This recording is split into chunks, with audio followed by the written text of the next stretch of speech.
Welcome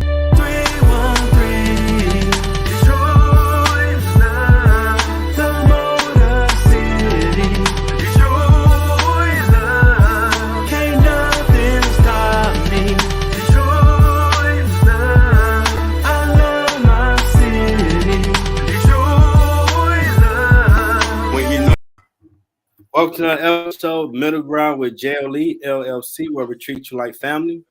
We got another great guest for you today. Oh, my bad. That's Detroit Love from my first album, The JLE Experience. Now I'm back to my family we got on the show. We're going to have some fun, ladies and gentlemen.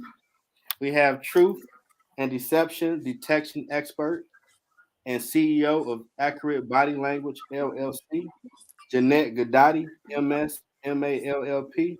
Welcome to the show, family. Thank you, darling. I'm a repeat. Once was not enough. No doubt. We got to have you on here. Now, you done wrote, well, for people that don't know, tell me a little bit about yourself. Yeah, I bust liars, okay? And I give all of you back your superpower. You know what your superpower is? One of your superpowers is understanding body language. So I have my Wonder Woman t-shirt on and my Wonder Woman lapel pin, but everybody who knows how to detect and decode body language, that's one of your superpowers. It's a secret weapon so that you can see what's going on and navigate through conversations because you're reading the body and comparing what the body says to what the words are saying. And if the body says one thing, or if the words say one thing and the body shows something else, Jeffrey, what you gonna believe? You're gonna have to believe what you're seeing and what the body's showing you. You're gonna have to believe it. Yeah. The person on the board, yeah. Leave him alone. Right. Because from head to toes, the body always shows the truth, baby. Yeah, but we got our head in the clouds. Sometimes we don't listen. Like, but I didn't see what I really thought I saw. They gave me that dirty look. They just having a bad day. Well, today we're going to talk about something really exciting. Most of us fall in love, right, Jeffrey? Absolutely. And so your friend Net is going to give information about what's going on in the brain when we're in love, lust, or could be addiction. Yeah, that's an interesting title for this article for Brains Magazine. Well, yeah. My last Brains Magazine article, I'm an executive contributor to the magazine. Brains Magazine, check it out, is about, is it love, lust, or addiction? Because in the brain, it all kind of follows the same pattern. Mm-hmm. And you know what that pattern is? What's that? Whatever we find pleasure in, we want to repeat it, and we want to repeat it. Okay. And I brought my brain today. Look at here. Yeah, she got a brain. I got two brains, okay? So a lot of what's happening is right here in the reward center, okay? Okay. So what, Jeffrey, can you pull up the slide and people can see what we're talking about? It's all in the reward center, and it kind of shuts down the executive thinking brain and allows the emotional brain to hijack your whole brain. So let's see what it's going on. Okay. So see this here picture? When we are in love or in lust or find something pleasurable, take a look at the middle of the brain. Okay. It's called the ventral tegmental pleasure reward center. It's kind of in the middle there. You see it in the middle, VTA. Yeah. So when we experience pleasure, a lot goes on in here, and the VTA activates and releases dopamine. Okay. So whether it's love or lust or gambling or pornography or shopping or drugs or alcohol or petting a puppy. Okay. It's all pleasure. We go Right? got you for sure. For sure. And so this area, the VTA, the ventral tegmental area, releases dopamine and serotonin, Okay. and it follows through into the limbic brain. And the limbic brain is very important because, Jeffrey, Mm-hmm. we need to eat, we need to drink, we need to have sex, and we need to survive. So the limbic brain is very important and it's very primitive. So it helps motivate us to do what we need to do to eat, drink, have sex, and survive. Mm-hmm. But when love or lust or gambling or shopping and spending and pornography are involved, dang, all that sounds pleasurable. Even, petting a puppy. Mm-hmm. Okay. So it repeats that pattern. It repeats that pattern and it motivates the individual to repeat it. And because the brain is plastic, like I showed in my model, Mm-hmm. the, that behavior repeats and repeats and then becomes embedded into habits, and it dysregulates all of the brain. So the frontal brain becomes inhibited and the emotional brain in the middle of our Mm-hmm. brain takes over.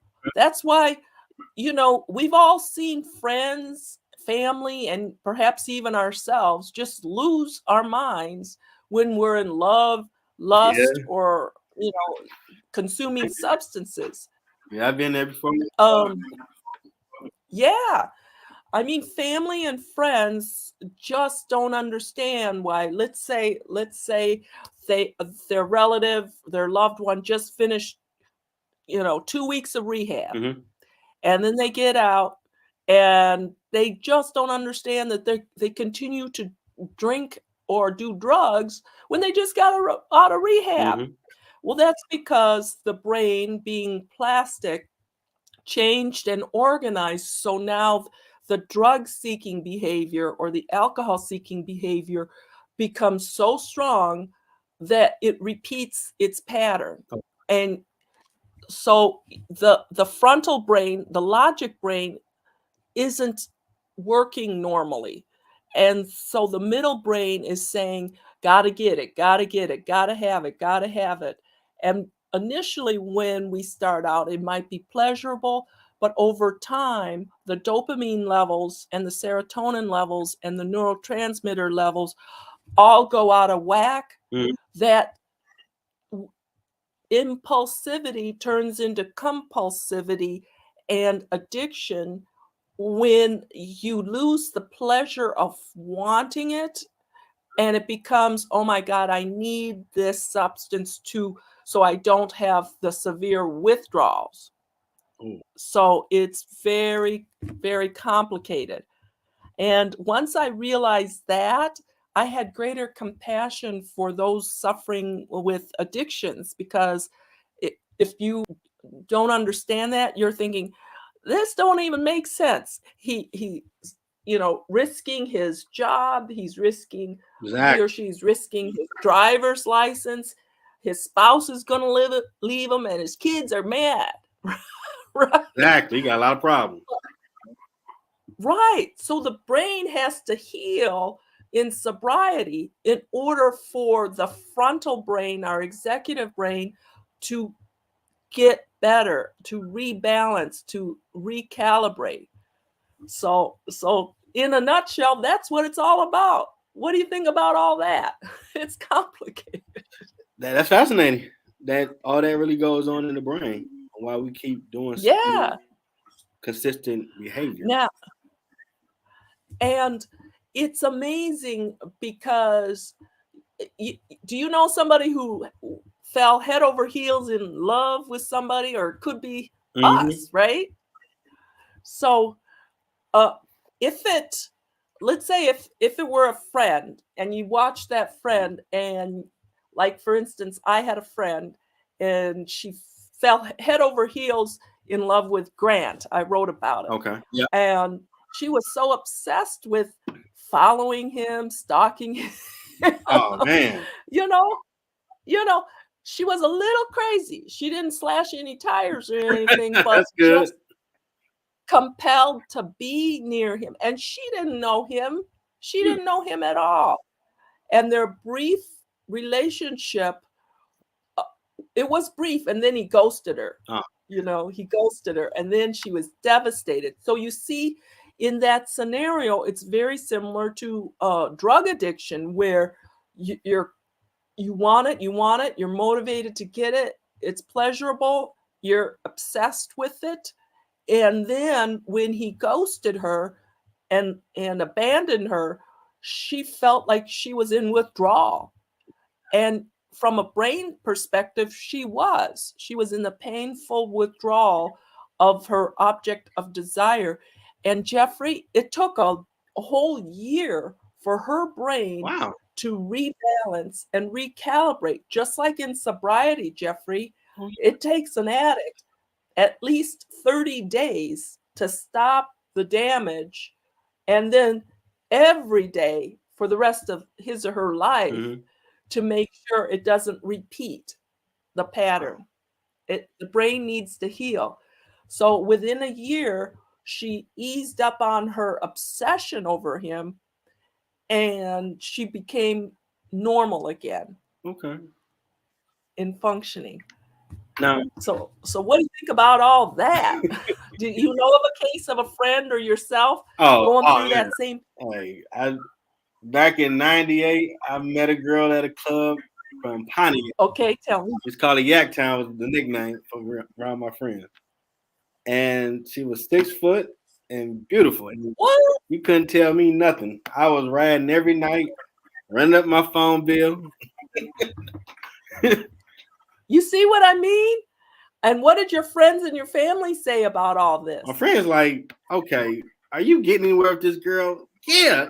I'm at her house, like, you get a kiss? Well, not yet, but I'm getting there. Like, dude, maybe she ain't feeling you. No, man, no, y'all what y'all talking about? I got this. And your brain, like, and it was weird when I be driving in my Mustang. It's like you have an out-of-body experience, and your inner self is sitting on the side and like, dude, why are we doing this? It's 10 at night. You got to be at work in the morning. This girl ain't really feeling us. No, man, you don't know what you're talking about. We got this. You understand completely. I've been there. Oh my gosh. You had a Mustang? Man, if I had money back in the day, that was my baby. I would have called you up and said, hey, Jeffrey, come pick me up. Oh, man, that was my baby. I got to get another one. So, Jeffrey, you know exactly what I'm talking about. Then what happened? How long did you guys last? I wasted my time for at least about a year. You see what I mean? And then who broke it up? You or her? She did. Okay. And how'd that feel for you in your brain? Ah, man, I was singing Usher Burn before it came out. Didn't it hurt? Yeah. It really hurt. But so I got more mad. Like, man, I wasted a lot of money on this endeavor. Man. Yeah. Gas, cell. I didn't know that was long distance calls net. So that was a lot of bread to pay for that. So the euphoria that you felt is unexplainable. It really is beyond our control, because nature and the universe created this for us to survive. Back in the day when we were running after tigers and bears, we had to procreate, okay? And so that drive to do that trumps everything else, right? Trumps everything else. So, my goodness, you know exactly what I'm talking about. Oh, man. Oh, wow. I laugh at it now. I'm like, man, that was a hilarious time. Oh, yeah, but you couldn't. It was beyond your control. You felt like you were just compelled to go see her and want to be with her, no matter what anybody said. That next would have been my ex-wife at least. I was that gone. I was that gone. Oh my goodness. So it all starts in the middle of that brain. You see where I wrote on that slide the pleasure reward? Mm-hmm. Okay. That's called the dopamine reward pathway. And so when it's activated, it has to process important stuff like eating, drinking, giving us the motivation to go out there and hunt back in the day, and find us a mate and recreate. So once the initial pleasurable sensations occur, you got to have it again and again and again and again until it becomes like you're a rat or a gerbil on that wheel, and you cannot get off. Yeah. You cannot get off. So the dopamine is released in the limbic area, and it's structured. This brain is so complex that it remembers and encodes the pathway. You know, Jeffrey and I live in Michigan, and in January and February on 696 or 94 or 96, we could have like this much snow on the highway. Right? So the lead driver creates a pathway, right? Let's say, Jeffrey, you're the lead driver. You drive real slow and you create that nice pathway on fresh snow on 696. I'm darn well going to follow you on that same path. Even though it might be a 5-lane highway, I'm going to follow you because you already created that neural pathway. You see what I mean? Yeah. So all the other drivers are going to drive in your tracks because you already laid it down, even though there's 5 lanes, because it's too much work to create another lane, and you might, and it's safer. The other drivers, right, might slip and slide. Exactly. When you go in your tracks, you already embedded it, so we can at least go forward. Same with the brain. So when it creates a neural pathway of love or lust or addiction, the pattern's going to repeat itself because the tracks are already laid.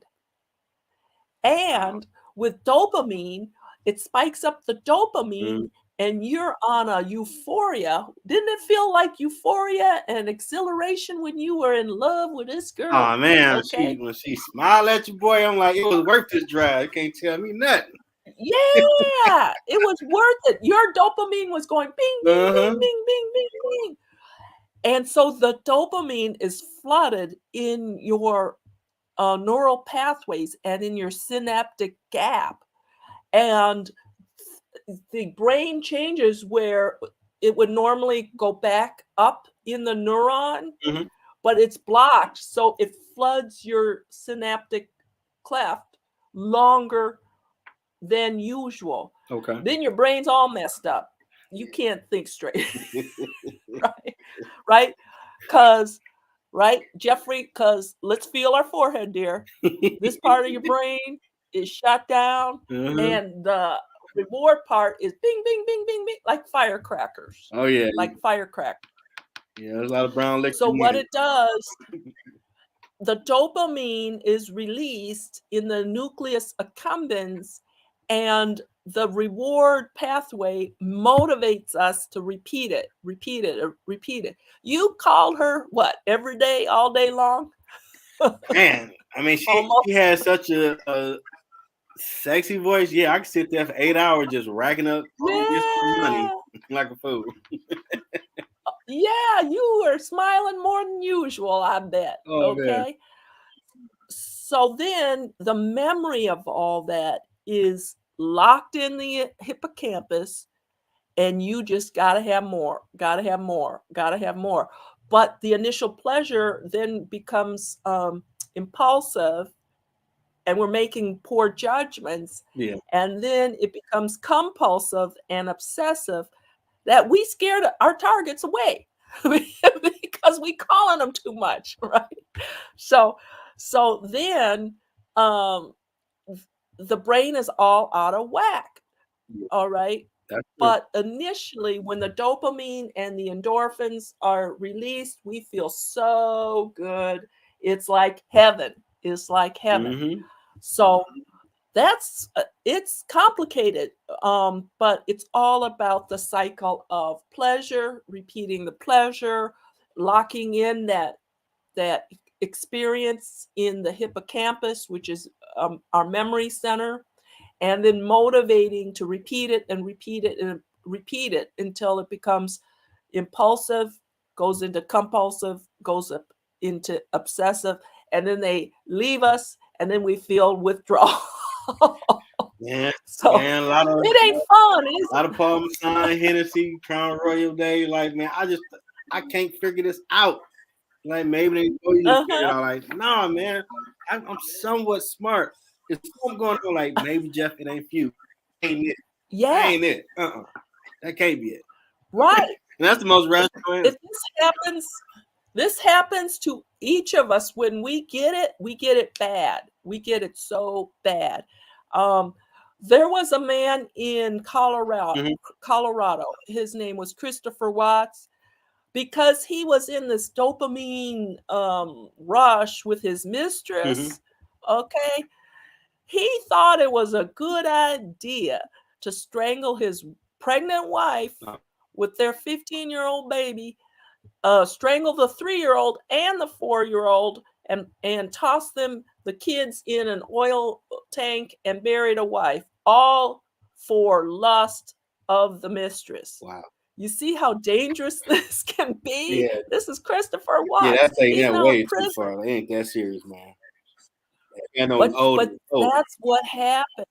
That's what happens when the frontal brain is hijacked, and all of us cannot think straight when we are, in the grips of love, lust, or drugs or alcohol or gambling or whatever we're prone to be addicted to.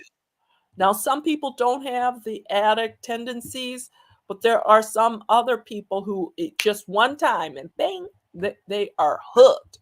They are hooked. Yeah. You see what I mean? Yeah. So I hope that helps explain our phenomenon.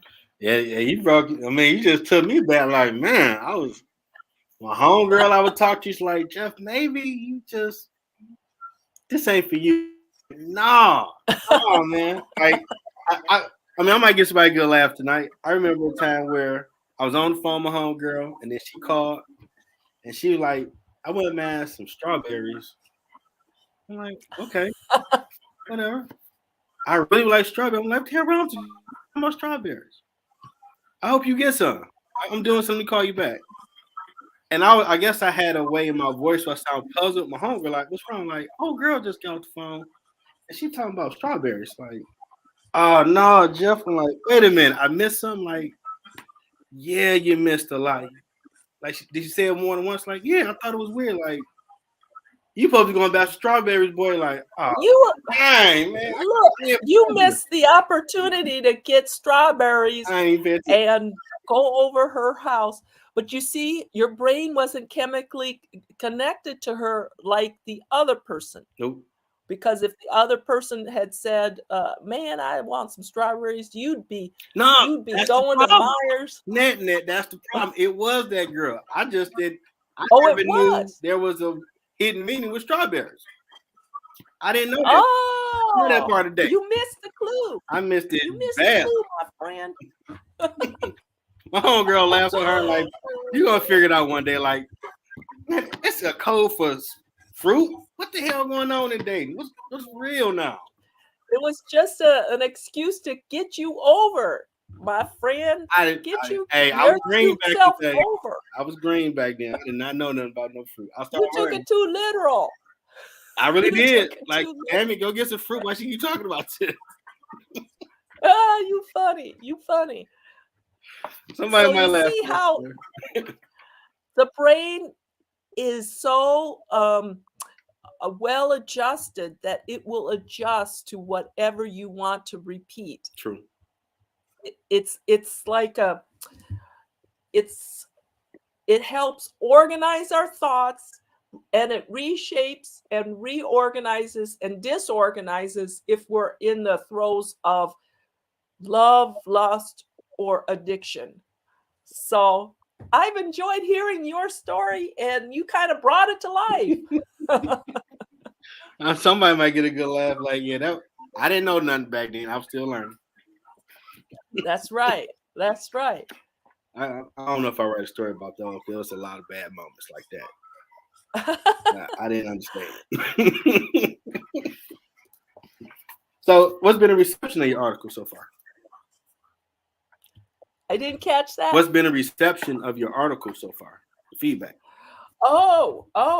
Well, I think it applies to everybody. I put it online, and I don't know who reads it or doesn't read it, but everybody can relate about falling in love, or it's a one-way, relationship, or for other people, it's dabbling in drugs or alcohol.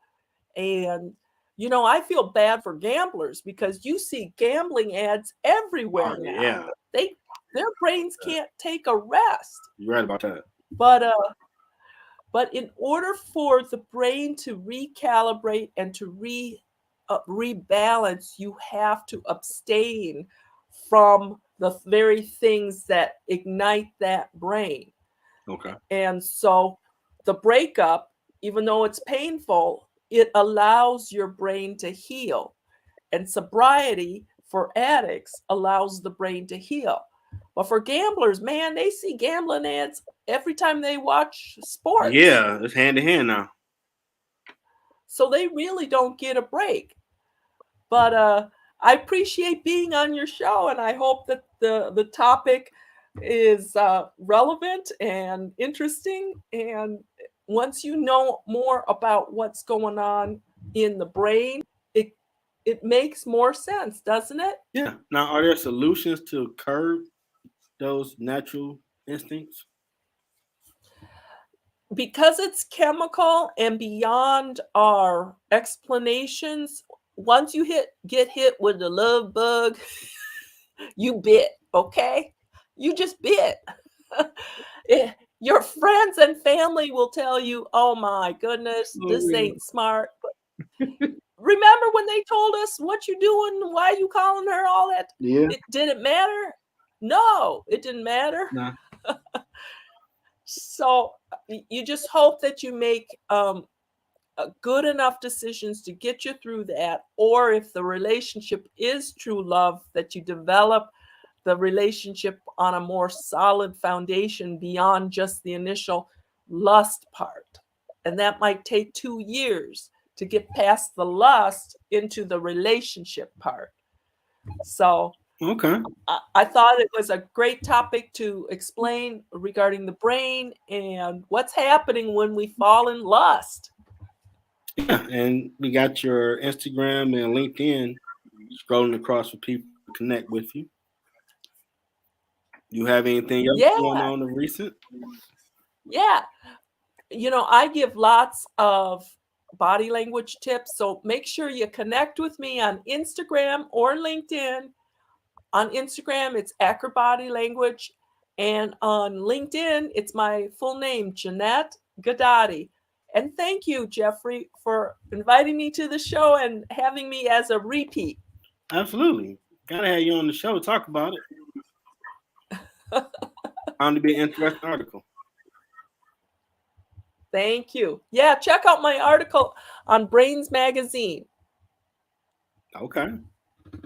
Well, we definitely want to thank the Truth and Deception detection expert and CEO of Accurate Body Language LLC, Janette Ghedotte, MS, MA, LLP, sharing her article and the reason behind it and the science lesson we just got.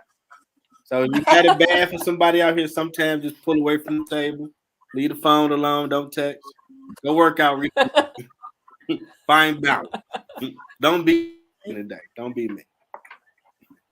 That's right. It's hard to break away when you're in the grip of, the lust.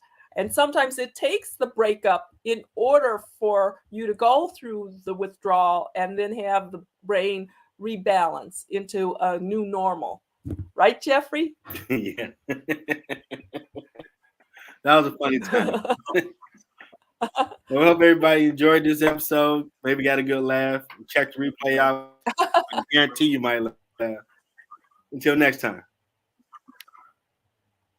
Bye. From head to